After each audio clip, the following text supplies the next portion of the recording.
अस्सलाम वालेकुम नाज़रीन, आज आपको एक बहुत ही बड़ी ब्रेकिंग न्यूज़ देते चले नाज़रीन। आज आपको बताएंगे रमीज़ राजा ने एक बहुत ही बड़ी खबर ब्रेक थ्रू कर दिया है। तो नाज़रीन चलते हैं वीडियो की जानिब।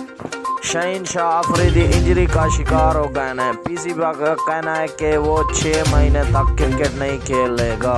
नाज़रीन अगर आप हमारे चैनल पर पहली मर्तबा विज़िट कर रहे हैं तो चैनल को ज़रूर सब्सक्राइब करें और बेल आइकन घंटी के निशान को दबाएं ताकि आपको हर आने वाला नोटिफिकेशन वक्त पर मिलता रहे। तो नाज़रीन चलते हैं वीडियो की जानिब। पीसीबी ने एक बहुत बड़ा ऐलान कर दिया है। शहीनशाह अफरीदी की इंजरी की वजह से टीम में मोहम्मद आमिर को खिलाने का फैसला कर लिया है।